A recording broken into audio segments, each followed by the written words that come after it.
¿Necesitan algo? ¿Les traigo vasos, agua?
Hola, hola.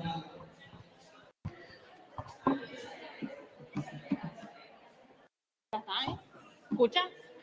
Buenas. Arranqué. Vamos empezando de a poco.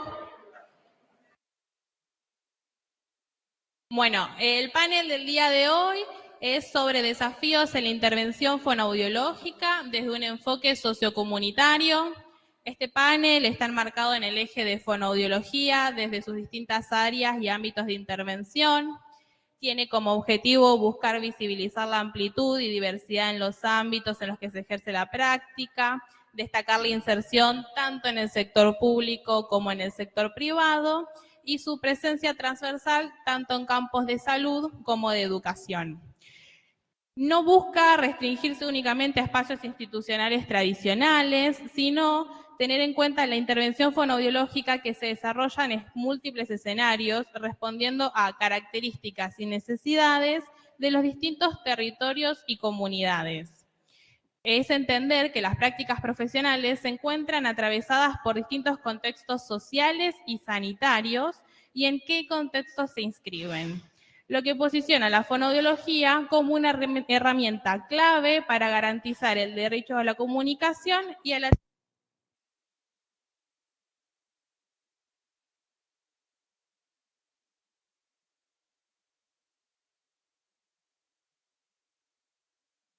¿Ahora? Ahí está. Bueno, y tener en cuenta la fonoaudiología como una herramienta clave para garantizar el derecho a la comunicación y al acceso a la salud integral con un enfoque de derechos y con una perspectiva inclusiva. En este panel tenemos a cuatro participantes, uno de forma virtual, remota, que es Simón Abraham, y de este lado tenemos de izquierda a derecha a la licenciada Giselle Prado, a la licenciada Claudia Terreros y a la especialista Alejandra Rodríguez Moreda. Vamos a realizar una pequeña presentación sobre las trayectorias de cada una de ellas y de Simón, y después comenzaremos con el panel, ¿sí? Bueno, podemos empezar con Simón. Las tenían de todos al revés, pero bueno. ¿Cómo está, Simón? Hola, buenas tardes. Bien, bien. Buenísimo. ¿Se me Bueno, escucha bien? perfecto. Genial. Simón es licenciado en Fonoaudiología de la Facultad de Ciencias de la Salud en la Universidad Nacional de San Luis. Es jefe de trabajos prácticos en las asignaturas de Fonoaudiología, Foniatría 2, Foniatría 3 y Expresión Corporal y Actuación Dramática de la licenciatura en Producción de Radio y Televisión de la Facultad de Ciencias Humanas en la Universidad de San Luis. Es responsable del CIVOS, que es el Servicio Integral de la Voz de la Facultad de Ciencias Humanas de la Universidad Nacional de San Luis. También es codirector de Más Voces, que es el acompañamiento en salud vocal a personas con identidades travesti, trans y no binaria de la Facultad de Ciencias Humanas en la Universidad Nacional de San Luis. Y también investigador del proyecto Derechos Humanos, Control Social y Sectores Vulnerados, las mujeres e identidades feminizadas en las tramas del poder punitivo carcelario de San Luis, de la Facultad de Psicología de la Universidad Nacional de San Luis. Después, por otro lado, tenemos a mi izquierda a la especialista María Alejandra Rodríguez Moreda. Ella es licenciada en Fonoaudiología de la Universidad Nacional de La Plata y especialista en Fonoaudiología Clínica. Actualmente cursa la especialización en intervenciones sociales en salud y estrategias de cuidado en la Facultad de Trabajo Social de la Universidad Nacional de La Plata. Se formó en la residencia de Fonoaudiología de Liga General San Martín de La Plata, en donde hoy continúa trabajando como parte del equipo profesional de la Universidad de Internación de Fonoaudiología. Además, integra la Cátedra de Intervención de la Deglución en Población Adulta como jefa de trabajos prácticos en la carrera de licenciatura en Fonoaudiología en la Universidad Nacional de La Plata. Por otro lado, está Claudia Terreros. Ella es colombiana y fonoaudióloga egresada en la Universidad Nacional de Colombia y licenciada en licenciada en Fonoaudiología de la Universidad Nacional de La Plata. Actualmente docente en licenciatura en Fonoaudiología en la Cátedra Promoción y Prevención de la Audiología y Abordaje Terapéutico del Sistema Vestibular. Tiene experiencia laboral y académica en educación pública en salud y en audiología. Formada en selección y adaptación de audífonos y terapia de habituación para acúfenos. Autora de artículos sobre diseño y validación de contenido de un protocolo de evaluación audiométrica en salud ocupacional. Se desempeñó realizando valoraciones audiológicas en el Hospital Universitario de San Ignacio y actualmente está a cargo de la selección y adaptación de audífonos en GAES, Argentina. Y por último, se encuentra la licenciada Giselle Prado. Ella es licenciada en Fonoaudiología, egresada en la Universidad de Buenos Aires, docente en la cátedra Acciones para la Salud Fonoestomatológica y Desarrollo de la Función Oral Faringea de la licenciatura en Fonoaudiología y docente en Salud Fonoestomatológica en la Infancia, en el ciclo de complementación curricular de la licenciatura en Fonoaudiología. Ella realizó pasantías en el Hospital Dr. Ricardo Gutiérrez, realizando evaluación y tratamiento foniátrico a niñeces con fisura labio-alveolo-palatina. Coordinó y fue docente del Seminario de Actualización Profesional, Un Sistema en Movimiento, la Fonoaudiología y el Sistema Estomatognático, y Fonoaudiología y Lactancia, que tuvieron lugar en la Facultad de Trabajo Social. Es miembro del Consejo Superior Consultivo del Centro Universitario de Salud Integral en el área de fonoestomatología. Un aplauso para todos los invitados, por favor.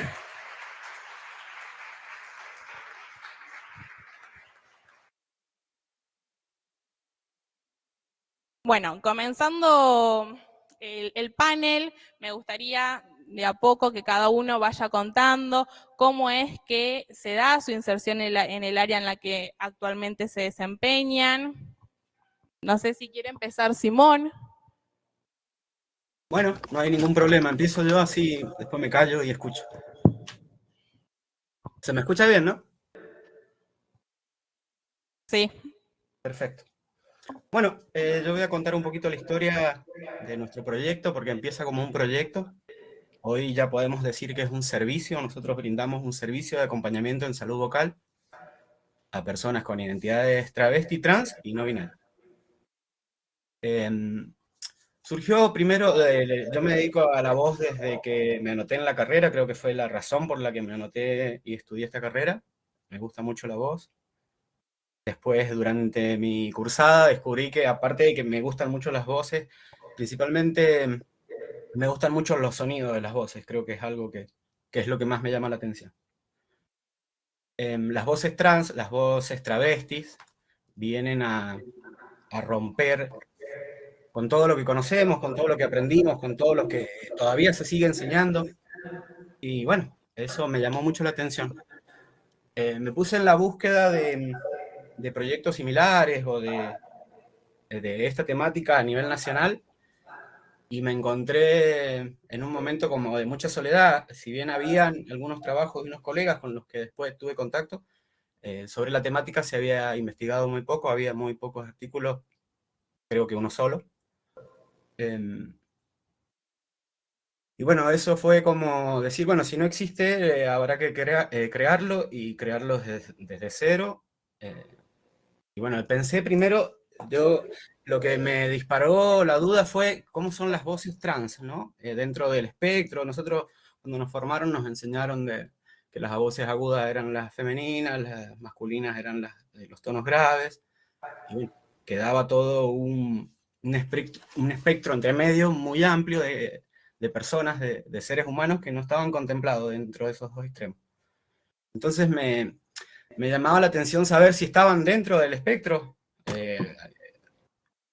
incluidas dentro de esos dos extremos, o quizás se movían por fuera, porque no se sabía, no había nada. Todo lo que había podido encontrar en relación a las voces trans a nivel mundial era siempre desde una mirada médica, desde la búsqueda de curar alguna patología, tomar a la voz trans, la voz travesti como una voz enferma, ya que no se correlaciona directamente con la imagen que se corresponde.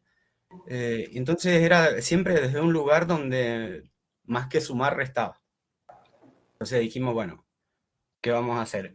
No existe esto o no hay mucho sobre esto, lo tenemos que crear y en ese camino ir aprendiendo, que es lo que nos pasó. El proyecto lo presentamos a fines del 2019 con muchas expectativas, muchas ganas. La idea era trabajar en un centro de salud acá de la ciudad, que queda, si bien queda en la zona céntrica, no está en el núcleo, desde la zona sur. Nos habían brindado un lugar, porque tienen como un Zoom, distintos consultorios, o sea que teníamos todo el lugar para participar, porque el proyecto empezaba en el 2020. Empezó el 2020 con todas las expectativas que todo el mundo tenía para ese año, y en marzo nos regaló una pandemia que nos mandó a guardar y nos anuló de cualquier actividad. Todos los centros de salud se destinaron a la problemática de la pandemia, nos quedamos sin lugar, y no nos podíamos juntar, que era la principal forma de llegar a la comunidad travesti trans de acá de la provincia de San Luis, que era para que originalmente quienes empezó el proyecto, digamos, porque tenía que ser algo local. Empezó como un proyecto de extensión de interés social, y bueno, tenía que ser algo de una problemática local, no nos podíamos juntar. Lo que nos pasó, que nos sirvió después de todo lo malo de la pandemia, fue que, bueno, nos cambió de lugar. El primer cambio conseguimos el aval de un centro cultural que nos permite trabajar ahí. Entonces, ya también el planteo de nuestro trabajo fue distinto. Si bien nosotros siempre, nuestro principal objetivo es la salud o mejorar la calidad de vida, buscamos llegar a la salud desde un montón de aspectos, ¿no? Y trabajar en un centro cultural nos abrió el espectro y nos permitió pensarnos más allá de la salud.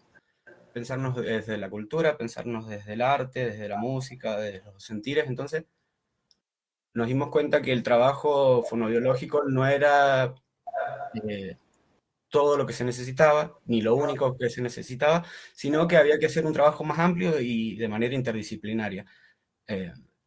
En el proyecto inicial había una licenciada en comunicación, que fue, creo que el factor principal que nos ayudó en pandemia, que nos hizo conocidos a nivel nacional, que nos permitió trabajar con personas travesti, trans y no binarias de otras provincias que buscaron nuestro servicio a partir de las redes.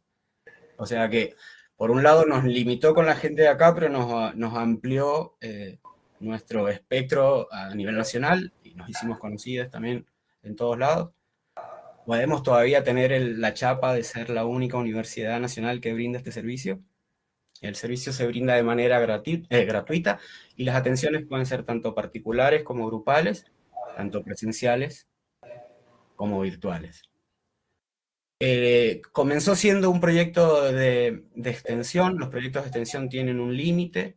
Cuando se terminó el proyecto, se tomó la decisión como equipo de continuar y de que formara parte del servicio y de pasar a ser un servicio consolidado de la Universidad Nacional.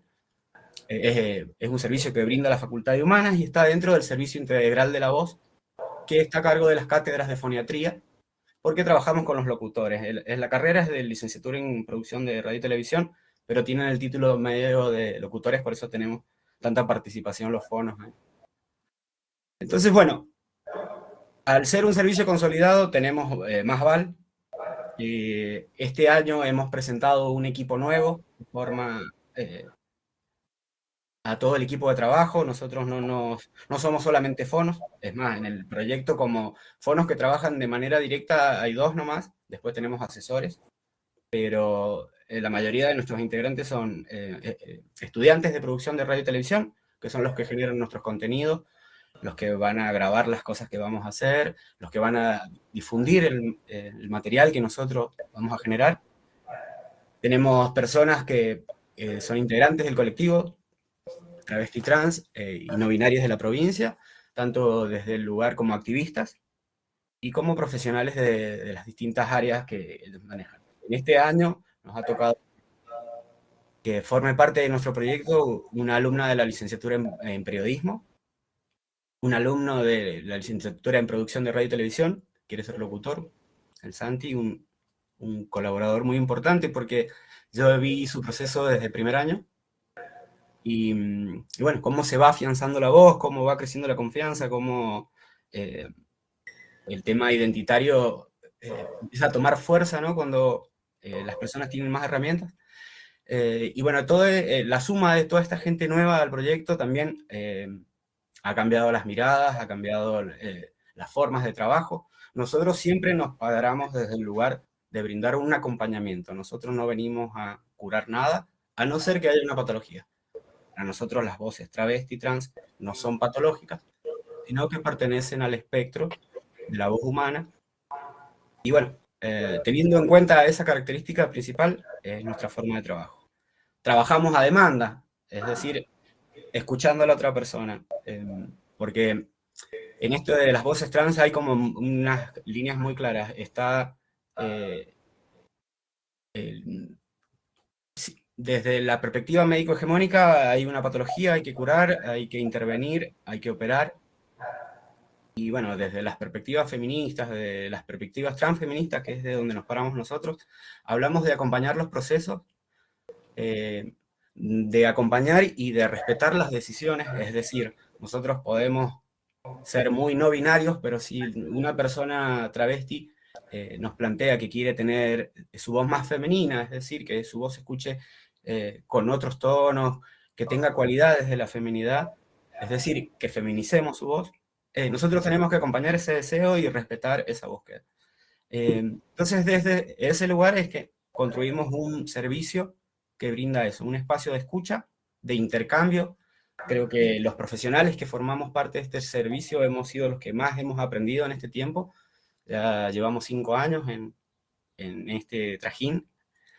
Todos los días se aprende algo nuevo. Yo tengo un colega que fue uno de los primeros asesores del proyecto, Luis Otero, que dice que en esta temática es como que haces pochoclos y te explotan en la cabeza. Y es esa sensación de que todo es nuevo y todo es por hacer. Y hoy estaba en la presentación de un libro y toda la gente hablaba de dar voz, nosotros damos voz, damos voz. Y yo que me dedico a la voz, pongo en tensión y en discusión eso de dar voz. La gente ya tiene voz, en todo caso lo que nosotros hacemos es brindar el espacio o abrir el juego para más personas. Tenemos proyectos futuros, muchísimos. Estamos con la idea de generar ahora próximamente un encuentro de fonoaudiología crítica a partir de la discusión de estas temáticas, ¿no? De cómo se plantea lo travesti en nuestra carrera, buscando eso, que se empiece a hablar por lo menos, que por lo menos la gente que no sabe de la temática, que no conoce, sepa, y a la gente que sabe y que es indiferente, que se incomode, por lo menos. No sé qué más quisieran saber. No, por ahora vamos bien. Incluiste en tu presentación y me gustó un montón la conformación del equipo interdisciplinario, así que incluso chicas, y ya cuando van diciendo, quieren ir contando cómo se van dando las relaciones en los equipos y cómo lo conforman, está buenísimo. ¿Alguna quiere empezar? Bueno, ¿qué tal? Buenas tardes. Mi nombre es Alejandra Rodríguez Moreda, soy fonoaudióloga, por supuesto. No solo estoy acá en la facultad, hace poco, formando parte del plantel docente, sino que me considero una privilegiada porque pude cursar una de las primeras en nuestra residencia, ¿sí? Nuestro sistema de residencia es muy nuevito y bueno, por ahí hago mucho hincapié muchas veces en eso. Y a partir de haberme formado en la residencia, en el Hospital San Martín de acá de La Plata, por supuesto después concursé y hoy formo parte del equipo de fonoaudiólogas que está en el Hospital San Martín. El Hospital San Martín de La Plata tiene una característica especial. Primero y principal, es uno de los más grandes. El nivel en el que se centra es de pacientes en estado agudo. Tiene características que por ahí nos distancia mucho de esta mirada sociocomunitaria que por ahí no solo la están recibiendo acá en esta facultad las futuras colegas, sino que es una mirada mucho más integral de la salud que se dan también en otros aspectos, ya sean en otras carreras de formación o en formación de posgrado incluso, que permite que tengamos una mirada totalmente diferente a lo que en algún momento teníamos y considerábamos lo que era la salud, o sea, el binomio salud-enfermedad, punto. A partir de poder corrernos de esa mirada, si queremos por ahí denominarla hegemónica, creo que todas las disciplinas han ido creciendo y la misma sociedad nos llevó a tener una intervención totalmente diferente. La fono no escapa de eso, para nada escapa de eso. Vuelvo a repetir, a pesar de las características que tiene nuestro hospital, nuestra intervención es desde una mirada totalmente interdisciplinaria, siempre, no, si bien estamos en distintas áreas, en nuestro hospital se cumplen las distintas áreas que hacen a la fonoaudiología, no tenemos una centralidad en una de ellas, nada más, o sea, eso es una mirada mucho más integral de la fonoaudiología o del usuario o del paciente que concurre a nuestro hospital. Esto, lógicamente, es un desafío constante, ¿sí? Hoy las herramientas hacen que no nos quedemos nada más con una evaluación del paciente y con una determinada intervención o indicación. Hemos crecido un montón. De hecho, recién compartía con mis compañeras, cuando yo ingreso a la residencia, me llamó mucho la atención esto que la terapia intensiva de la neonatología, que está en nuestro hospital, estaba centrada en lo que es la maternidad centrada en la familia, ¿sí? Es un proyecto que no se da en todas las maternidades, en donde las familias forman parte del cuidado de esos bebés prematuros o con alguna dificultad que están dentro de la maternidad. Parecía como raro, porque lo que uno venía pensando es que la terapia intensiva era totalmente impenetrable y solamente para los profesionales que teníamos que intervenir.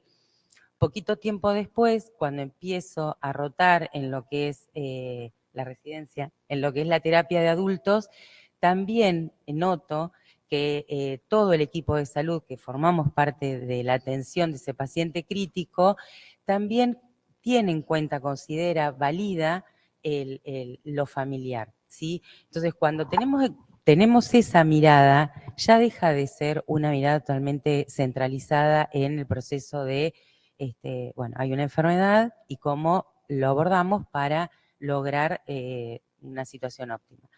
Yo creo que eso tiene mucho que ver, que lo hacemos de manera inconsciente, lo que compartíamos acá con las compañeras, incluso muchas veces lo comparto y lo charlo mucho con mis compañeras dentro del hospital. Está presente mi jefa en este momento del servicio de fonoaudiología, que en esta trayectoria de poder intervenir fonoaudiológicamente, hemos ido teniendo esta mirada casi de manera innata y creo que dimos cuenta de la necesidad que teníamos de darle ese marco a nuestra intervención, que no sea una mirada solamente posicionada en, bueno, un par de ejercicios para determinada dificultad, nos vemos una vez por semana. Nosotros, nosotras, mejor dicho, muchos de las pacientes y de los pacientes que vemos, no tenemos ese seguimiento, ¿sí? Por las características que tiene el hospital. Pero siempre estamos dando algo más que le permita continuar con el cuidado que necesita, por el cual vino a consultarnos. Bien, las áreas que nosotros trabajamos es audiología, es deglución, es audiología incluso en lo que es el neonato. También estamos en lo que es el habla, el lenguaje, en la medida que podamos, pero nos condiciona de alguna manera el tiempo del paciente que está en el hospital, ¿sí? Igualmente no nos desentendemos, porque al tener la residencia en nuestro hospital y el programa de residencia tiene esta mirada ya de una formación en lo comunitario, formamos parte y nos convocan de alguna manera las residentes a tener esa mirada y poder pensar en proyectos que hoy puntualmente se van a dar lugar en lo que es el SAPS, que no hace mucho que está en nuestro hospital, y formar parte de esa experiencia.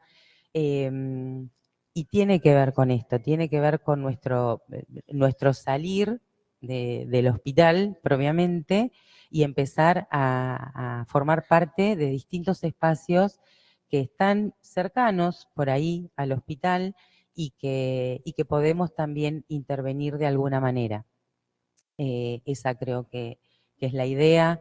Y vuelvo a repetirles, es algo que hacemos casi inconscientemente, como el trabajo interdisciplinario permanente que tenemos, y no nos imaginamos de otra manera, aquellas de las que estamos solamente en el hospital trabajando, y nos damos cuenta cuando nos hacen la pregunta, ¿no?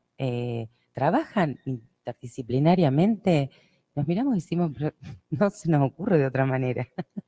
¿Cómo no trabajaríamos? O sea, es imposible, no tomamos dimensión de eso. Creo que con este ejemplo es importante saber que de esta manera es que vamos incorporando también esta mirada, esta perspectiva, esta posibilidad de intervenir fonoaudiológicamente desde lo que es colectivo, desde lo que es integral, de lo comunitario, con cada uno y con cada una de nuestras pacientes, con sus realidades, con sus necesidades. Con esto, por ahí termino cortito, tener en cuenta que también hay una característica de nuestras y de nuestros usuarios que no son solamente de la ciudad de La Plata. Al ser uno de los hospitales más grandes, recibimos pacientes del interior de la provincia. Vuelvo a decir, con sus características, con sus realidades, y creo que todas lo tenemos en cuenta y nos lleva necesariamente a intervenir en función de cada uno en particular. Creo que esa es una mirada que ustedes que se están formando la tienen impregnada desde el primer día porque la facultad permite esa posibilidad, ¿sí? Nosotras por ahí las que estamos por fuera las hemos tenido que ir construyendo, pero para ustedes es un lindo camino y tengan la seguridad que van a encontrar las herramientas para poder abordar un paciente con esta mirada.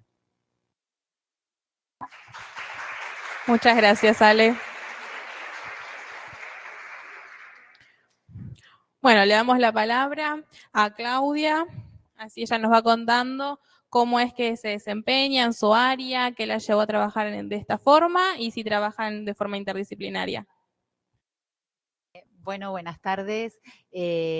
Primero agradecerles a las organizadoras, a IRI, a todo el equipo organizador por tenernos en cuenta, por invitarnos a participar de esta mesa, por invitarnos a poder tener este espacio de compartir las dudas y todo lo nuevo y todas las inquietudes y todos los desafíos que nos surgen todos los días, ¿no? Porque esto como que se va modificándose. Vos Candela, nos hacías una pregunta original que tiene que ver cómo llegamos acá. O sea, cómo fue que terminamos haciendo lo que hacemos.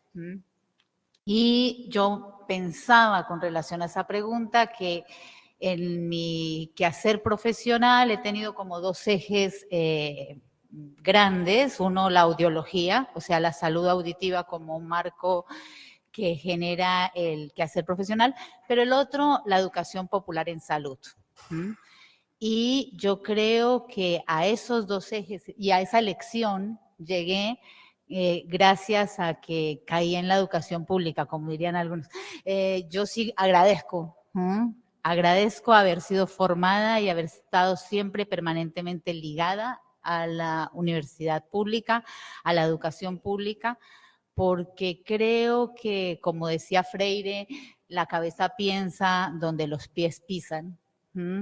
Y la universidad pública y la educación pública nos hace pisar territorios y realidades que nos problematizan y complejizan el hacer puramente técnico, lo hacen más rico, lo fortalecen, y generan, digamos, unas dinámicas mucho más amplias que, como decías vos, ya nos cuesta trabajo separar y decir, ¿cuándo dejé el énfasis en la parte clínica de la audición y me metí con la educación en salud auditiva? ¿Cuándo incorporo o no el trabajo interdisciplinar? O sea, ya es, como vos decías, como un inimaginable, o sea, como que no se puede sencillamente. Cuando dejé de incomodar, cuando dejamos de incomodar con las propuestas, obviamente, como lo mencionaba Sergio también, coincido totalmente en que cuando se postulan y se generan nuevas intervenciones hay que ser creativos, pero también hay que ser luchadores para sostenerse, porque se encuentran muchas piedras en el zapato. Bueno, con relación a la audiología, bueno, así llegué. Y con relación a la audiología, antes llegué por la educación pública porque me formé siempre en la educación pública, pero también es fundamental quien le da alas a uno. Yo comparto una práctica laboral en un espacio privada, en la práctica privada en audiología, y allá no es que yo soy otra persona, pero no me pagan por hacer promoción de la salud auditiva, ¿sí? O sea, no es el interés. Acá en la universidad, no solamente no es el interés, sino me impulsan, me motivan, me gestionan, se ponen hay una apuesta colectiva en ese tipo de intervención, así que digamos que más que agradecida, yo ya se lo había manifestado en varias ocasiones que está en mi casa, y en mi casa también porque es mi casa desde el modo de ver el mundo. Se lo había dicho a Claudia, que va a estar siempre agradecida de su vinculación acá, y a las compañeras de trabajo social con que hemos compartido espacios, con que hemos gestionado las prácticas, que siempre aportan un montón. Entonces, creo que el reconocimiento a la educación pública y a la universidad pública es algo que es indiscutible. Bueno, con relación a la audiología tenemos cómo se construye esto de educación popular en salud. Educación popular en salud auditiva, un poco tensionando esto que podemos llamar una práctica dentro de la fonoaudiología. La audiología, por estar vinculada con aparatología, con instrumentos de medición, con consultorios, con cabinas sonoaisladas, con chaquetas, con ambos. Todo eso es, digamos, unas limitaciones que se hacen, que se imponen con relación no solo a lo lejano que puede llegarse a sentir la comunidad y la población el discurso, ¿no? Ese saber es un saber protegido con un ambo, es un saber protegido con una chaqueta, es un saber protegido desde un instrumento, desde una desde una mirada técnica, digamos, de un desarrollo técnico y tecnológico importante, que separa distancias de saber con el saber de la realidad de la gente, ¿sí? El saber colectivo. Pero yo creo que el desafío más grande también es que nos creemos en ese saber da un poder, y genera una relación de poder, y a veces también modifica la subjetividad nuestra, o sea, un poco palo para todo el mundo, pero palo para nosotras también. O sea, es difícil bajarse de ese saber, y como vos decías, estamos todos los días deconstruyendo, desaprendiendo y construyendo nuevas cosas que nos quitan el poder que tenemos sobre las personas que van a consultar, con algún requerimiento, etcétera.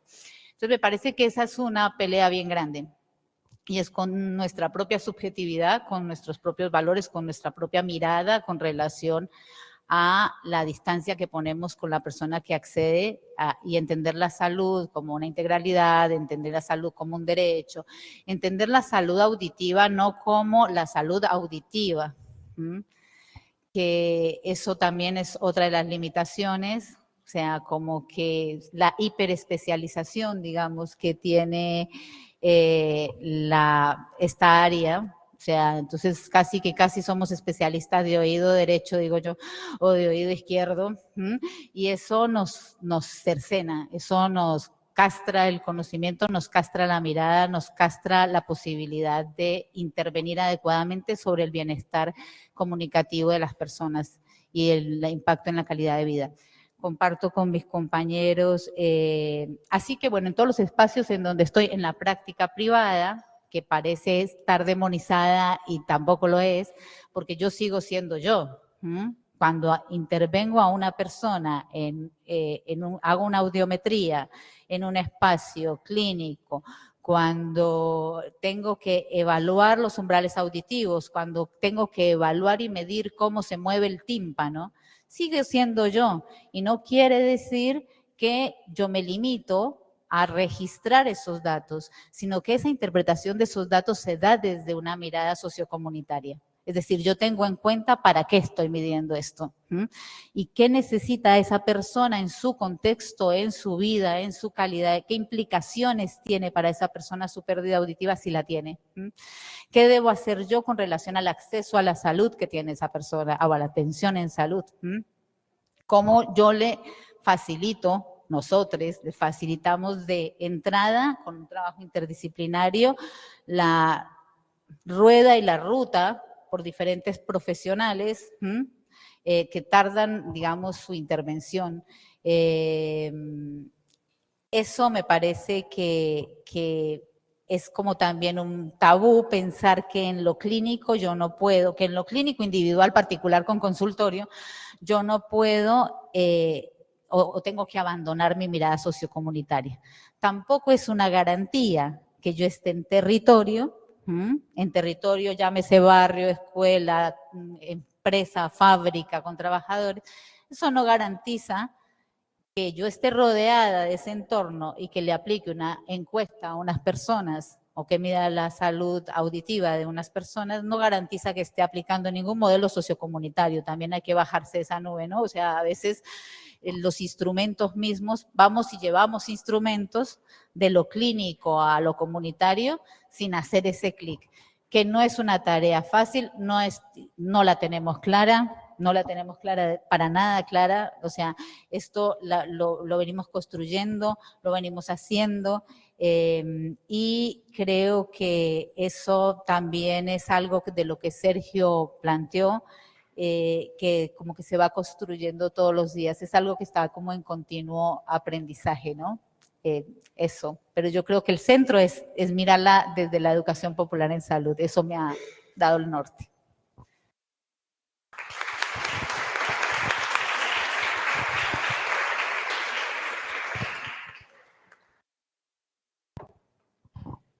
Bueno, ¿qué decir después de estas dos monstruas y del Señor que nos acompaña? Bueno, gracias también, agradezco por la participación, celebro orgullosamente la 4ª semana de la fonoaudiología que acompañamos desde sus principios. Es súper emocionante.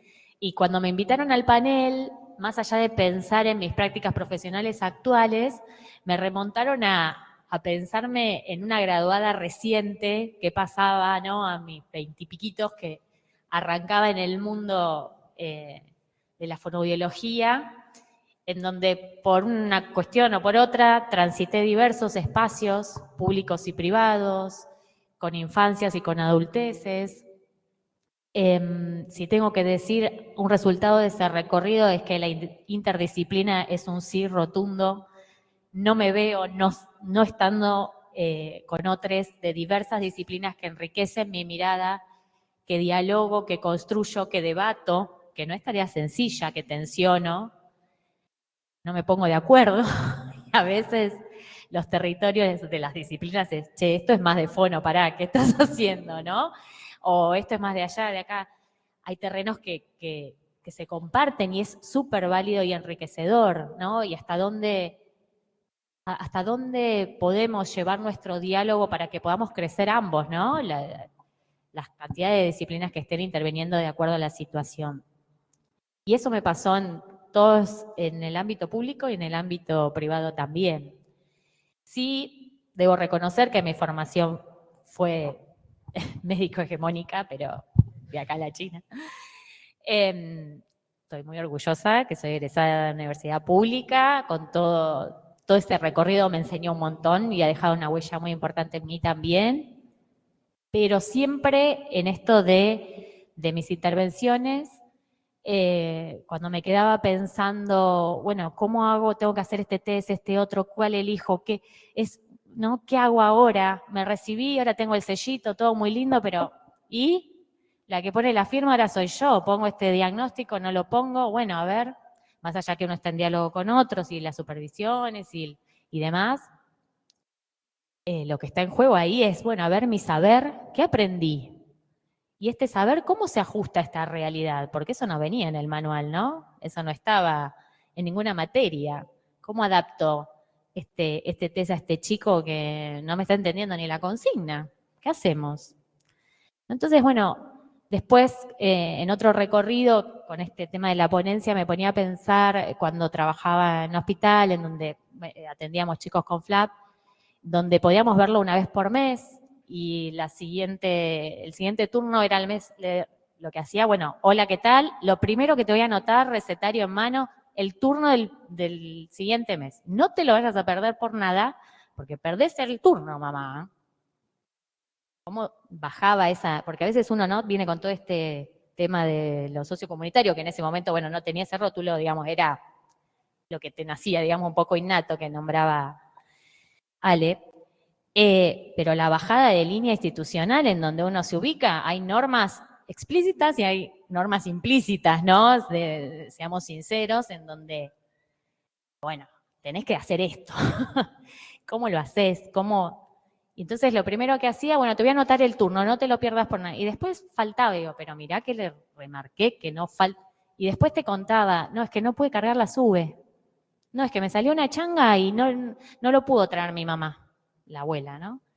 Y entonces, pucha, ¿cómo no pregunté cómo llegaba? ¿Cuánto tiempo tenía? Por ahí tenía que viajar 3 horas para llegar al turno. Entonces, en vez del turno de las 8 de la mañana, por ahí le podría haber dado el de las 12, ¿no? Pequeñas cositas que yo también me pregunto, ¿cuándo fue que empecé a decir que hago un abordaje sociocomunitario, ¿no? ¿Cuándo se dio el clic? Y no sé. Fue en ese andar en el que algo me hacía ruido. Había algo que nombrar que en ese momento por ahí, o yo al menos no tenía el nombre. Era un abordaje fonobiológico, sí. Era un abordaje interdisciplinario, sí. Pero había algo ahí que hacía ruido, porque en el protocolo, en la anamnesis que me daba de la institución, sea privada y pública, no decía en ningún momento, bueno, a ver, cómo lo traen, con quién viene, quién lo cuida, con quién está más tiempo en la casa, ¿no? Y es un poco el ejercicio que hacemos a veces nosotras como docentes con las y los estudiantes de bueno, a ver, ser críticos de esos papeles, que los tenemos que llenar igual, nos gusten o nos gusten, más formales, menos informales, con alguna coma que podemos agregar, alguna observación. Y a veces otros sistemas institucionales hay que cargar, porque tienen la cantidad de caracteres que uno tiene que cargar en la computadora y no me puedo explayar demasiado, tengo que poner el diagnóstico, tengo que poner el plan de trabajo, tengo que poner con quién interconsulté, y fin. Pero bueno, yo puedo tener un papel aparte, yo puedo tener mis notas, yo puedo, ¿no?, tomarme ese tiempo. Y bueno, pero acá hay que atender, en este centro se atiende 20 minutos. Lo lamento, fíjate. Bueno, no voy a poder tal vez cambiar eso, ¿no? Pero tal vez mis 20 minutos los hago valer de otra forma. Hago una mirada distinta. Por ahí, no sé, pregunto de otra manera. Me detengo a ver, che, ¿cómo le fue? ¿Cómo festejaste tu cumpleaños? ¿Llevaste la torta al jardín? Y eso, ay, no sabíamos que sabía que iba a festejar el cumple, ¿viste? Y ya la familia se descoloca. ¿Y por qué? ¿No? Algo, tal vez una intervención afectuosa, una mirada. Vine con este papel y me dice que busco una fonobióloga neurolingüista. No tengo en la cartilla la neurolingüista. ¿Qué tengo que hacer? Entonces, el explicar, el tomarse el tiempo, bueno, espera, después yo tomo nota, te mando un correo, te mando un mensaje, hablamos después, fijemos un encuentro, ¿no? Nos sacamos las dudas de eso que por ahí uno en la vorágine tiene que responder rápido. Bueno, que la vorágine, que lo institucional a veces, que no podemos, digamos, tratamos de hacer mella ahí, ¿no? De modificar, de siempre mejorar. Tratemos de con esa semillita generar lo diferente, ¿no? Y bueno, hay 3 estrategias que pensaba yo como de sugerencia, que nada, es a modo de mi experiencia, no es que no es la transmisión de ninguna cuestión teórica, pero sí creo que la escucha activa es clave una escucha desde una posición política, ¿no? Del otro, donde la palabra del otro, la voz del otro tiene lugar. Esto que nombraba Simón, de que no le damos voz, el otro tiene voz, eso me pareció fabuloso, pero a veces lo que falta es el tiempo para leer qué es lo que nos está diciendo esa voz, ¿no? Y no solo tomar la nota del ítem que me marca contestar el protocolo o la anamnesis o lo que fuera, ¿no? ¿Qué me está diciendo entre líneas? Eso también es una lectura clínica que no se nos enseña en ninguna materia. No la tienen ustedes, no la tuve yo, no tengo ninguna. Es cuestión de darse tiempo también en la experiencia profesional para poder después preguntar y saber, ¿no? O entender que no a todos le preguntamos de la misma manera, encontrar las diferentes formas en las que podemos indagar ciertas cuestiones. Otra es la flexibilidad. Me parece que la flexibilidad es clave para poder decir, bueno, a ver, esto no se trata de recetas, no se trata de tips, se trata de, bueno, a ver, este saber técnico que es necesario, sí. Tengo que saber cómo funciona la laringe, tengo que saber cómo funciona el oído, tengo que saber cuáles son las etapas de la deglución, tengo que conocer cómo se desarrolla el lenguaje. ¿Lo tengo que saber? Sí, por supuesto que sí.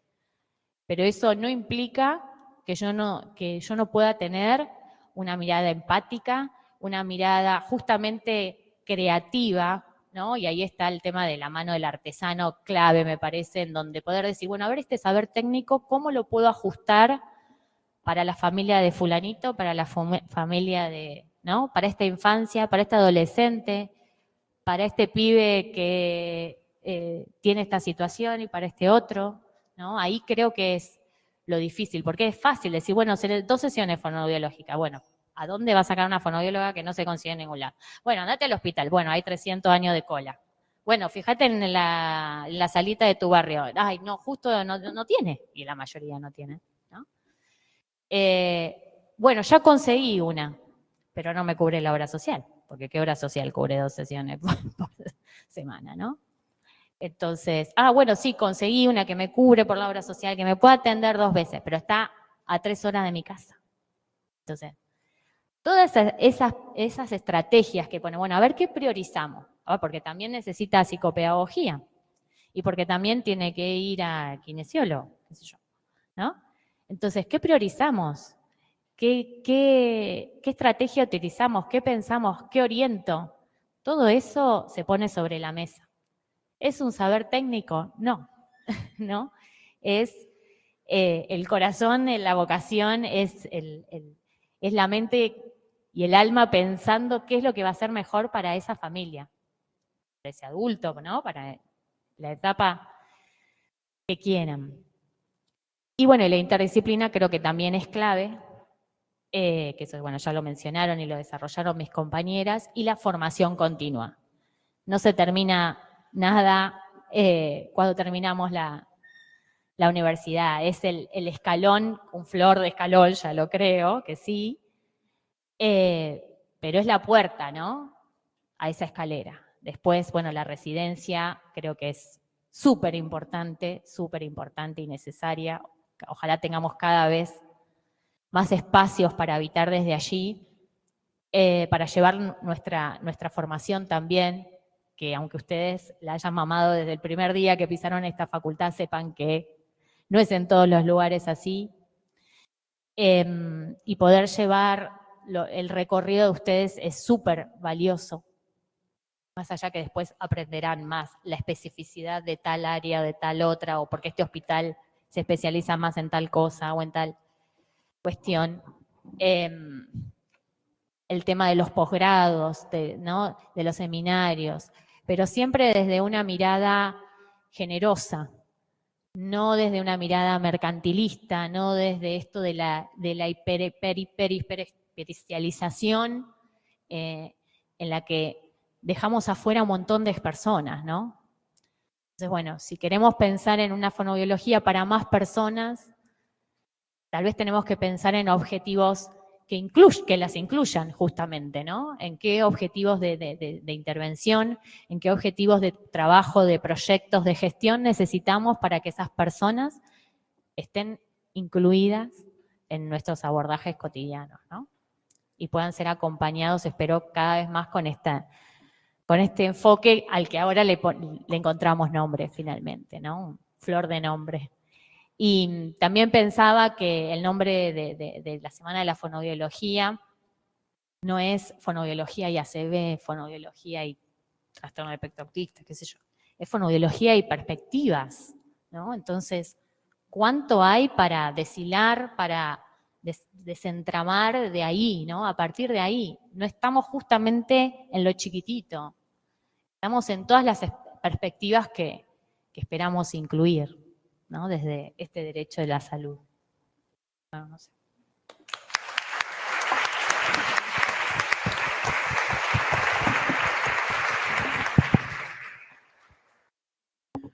Bueno, muchas gracias por todos sus aportes, súper enriquecedores. No sé si Simón nos sigue escuchando. Quería realizar otra pregunta para que todos puedan ir respondiendo después. ¿Qué creen que aporta la mirada fonoaudiológica en esta construcción colectiva del cuidado y de la salud de forma comunitaria? Bien, qué pregunta. Qué pregunta amplia, ¿no? Porque bueno, yo te puedo Sí. responder desde el área de la voz o del área que me gusta, ¿no? En realidad. ¿Y qué puede aportar? Y la mirada de... mira que no tengo respuesta para eso, pero me gustaría que la construyamos entre todos acá. Recién pensaba lo que decían las compañeras, ¿no? Hablábamos de la extensión que hace la universidad o de bajar al territorio o trabajar en territorio. Me hace gracia el tema de que la universidad baje al territorio como si estuviera el edificio suspendido en un éter superior, ¿no? Y que se asientan los cimientos en la tierra y ahí los universitarios bajamos y nos comunicamos. En la Universidad de San Luis queda en uno de los barrios más peligrosos de la provincia y no está muy alejado de lo que es el centro neurálgico o la plaza central, que son 2-3 cuadras de la universidad. Es decir, acá la universidad habla de las periferias, ¿no? De los barrios que están por los alrededores de la capital, y la universidad se encuentra en uno de los lugares más carenciados a nivel socioeconómico de la provincia. Entonces es como muy raro también ese lugar donde busca separarse del lugar al que pertenece, ¿no? He escuchado a las colegas que hablaban de la extensión, de esto, de bajar al territorio. A mí siempre me llamó la atención esa terminología, porque hace referencia a esto, como que estamos en un lugar privilegiado y que nosotros nos extendemos a la comunidad y les hacemos llegar nuestros conocimientos. ¿Qué puede aportar la fonoaudiología desde la mirada crítica, la mirada sociocomunitaria? Esto, poner en tensión, poner en discusión. Nosotros somos estudiosos del lenguaje o de la comunicación y tenemos que todo el tiempo estar en esto de ponerlo en tensión, de marcar, para seguir siendo vanguardia sobre todo, ¿no? Porque cuando la vanguardia se vuelve centro ya pierde todo el amor. Entonces, para seguir siempre corridos para la izquierda, sobre todo, pensarnos en esto, hay que poner en tensión todo lo que se diga. Se hablaba de la empatía también, términos que son muy hermosos, ¿no? La inclusión, la empatía, pero después de cierto ejercicio pierden como su poder, ¿no? Susi Shock, perdón, habla de la empatía y dice, cuando se empieza a usar la palabra empatía para describirte a vos mismo en una app de citas, es porque quizás haya que buscar otros términos para referirse a cómo pensarse con el otro, ¿no? Entonces dice, Susi dice, basta de la empatía, vamos con el amor. La construcción o los aportes que puede hacer la fonoaudiología a partir de la ciencia, de los conocimientos, de los paradigmas, de las miradas, de las escuelas que uno quiere elegir, es eso, un aporte desde la crítica, desde el amor y desde la escucha activa, como decía la compañera.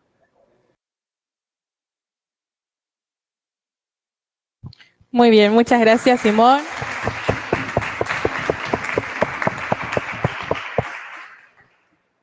Muy bien. Alejandra, acá, si se te ocurrió algo ya, que yo vine con una pregunta muy amplia, es cierto. Vamos viendo cada uno de sus áreas que podemos aportar.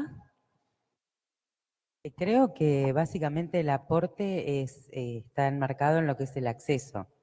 O sea, le estamos dando la posibilidad a la comunidad acceder a nuestra manera de intervenir, nuestra forma de intervención. No estoy hablando de un lugar específico, pero sí de lo importante que es la accesibilidad a la salud. Y además de eso, pensaba yo y siento que en muchos casos y en muchos sentidos somos puente. Somos puente y que al habilitar la escucha y al habilitar la participación, aumentamos también la soberanía de las personas y la autonomía de las comunidades y la autonomía de las personas con relación a gestionar, habilitar, a reclamar, a potenciar su derecho a la salud, ¿no? Entonces me parece y siento que en muchas ocasiones somos como puentes, somos como la persona que tiene el oído para después también transmitir y devolver así. Bueno, opino lo mismo, creo que armar redes es clave, el diálogo con otros es clave, facilitar el acceso o ver al menos instrumentarlo y el acompañamiento para que eso se pueda realizar. Acompañar procesos, ¿no? Creo que es clave. Ahí está el punto, me parece a mí. Acompañar procesos y ser escucha, dar tiempo al otro, valorar ese tiempo, dar lugar, tomar lo que dice.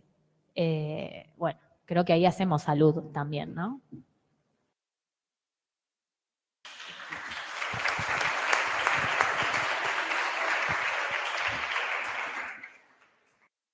Bueno, y como para ir un poco más en forma de conversación y demás, consultar cómo construir estrategias para estas intervenciones a futuro en territorios, sea en instituciones, en comunidades. ¿Alguna que quiera empezar? Estrategias de intervención. Bueno, me parece que lo más importante es la formación. Y creo que la formación que se está dando acá en la facultad tiene esa mirada, esa perspectiva. Entonces, no les es complicado a ninguna de ustedes, ni a ninguno de ustedes, poder pensar en estrategias. El tema es estar en el lugar y empezar a pensarlas, no es muy complejo. Si no, volvemos a lo antiguo, a tener un libro con puntos, una puntuación de lo que tenemos que hacer cuando estamos en un determinado lugar, para trabajar el área de la voz en un consultorio o el área de la voz en un centro de salud, no sé. Creo que pensar en estrategias con este enfoque va a dar lugar a un crecimiento enorme de nuestra profesión, claramente, y bueno, las invito, las convoco a que lo escriban, que no quede perdido, que sea algo que se gesta con esta mirada, sería fundamental. Sí, yo creo que más que estrategias puntuales, creo que la estrategia es el saber colectivo.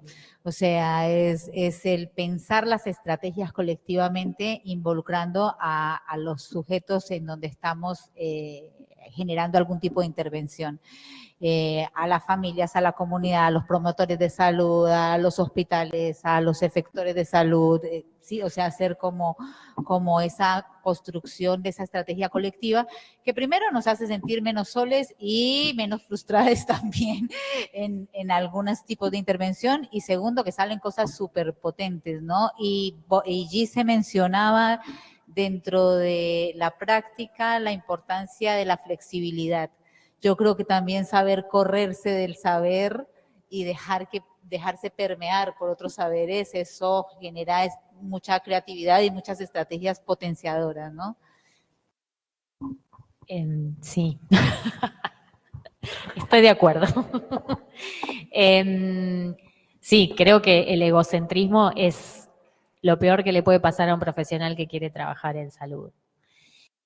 Y creo que si tendría que definir, aunque suene medio cliché y ustedes ya lo han escuchado en muchos lados, creo que la práctica situada es lo que nos hace diferentes con este enfoque, ¿no? El pensar en esa persona de manera íntegra, todo eso bonito que decimos y que estudiamos y que no sea repetir porque el profe así me prueba, sino creo que ustedes ya lo están vivenciando, lo están haciendo carne, ya no es un te desarrollo y te describo y te digo lo que significa, sino ya lo estoy vivenciando desde el día 1 que pisé la primer práctica, ¿no?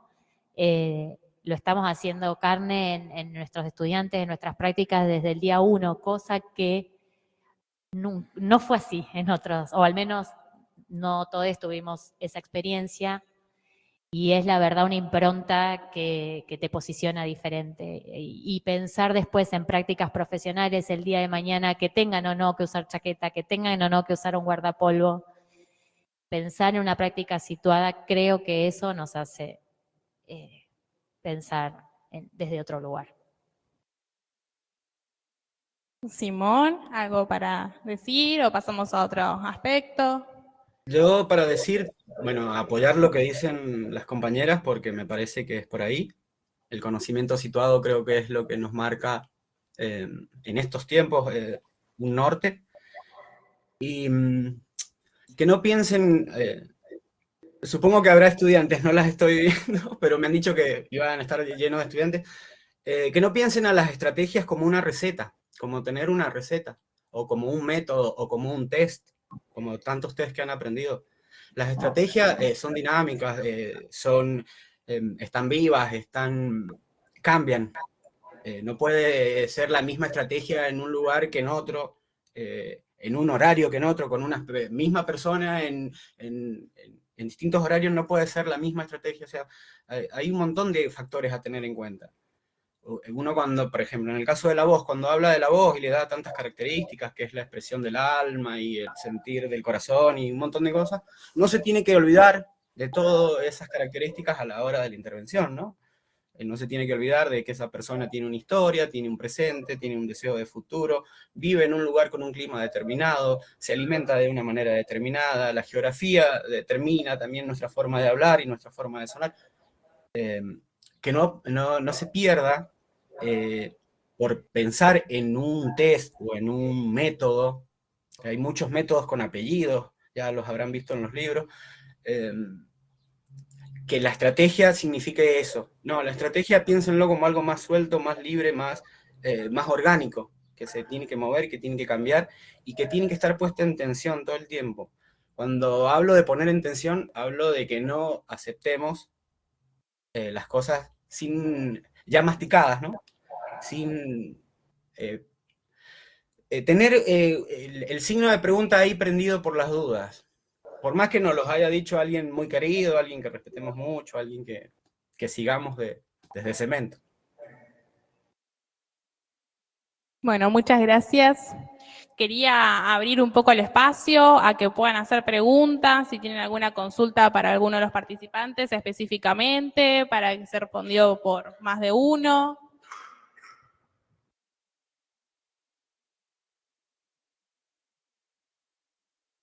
¿Alguna pregunta?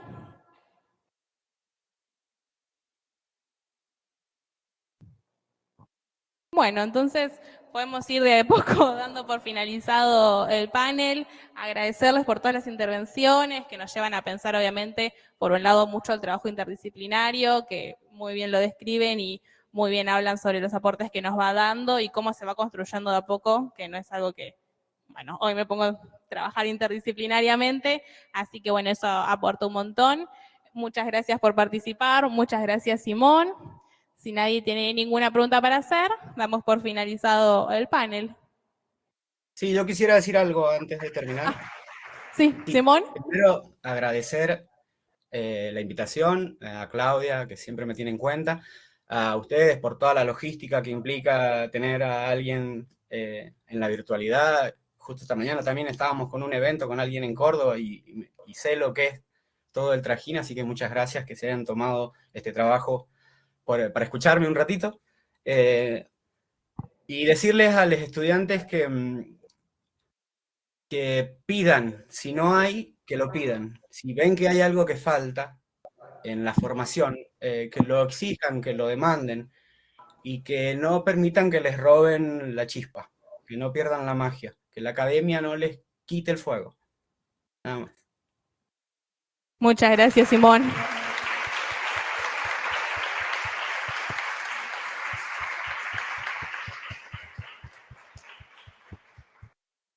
Bueno, damos por finalizado el panel del día de hoy.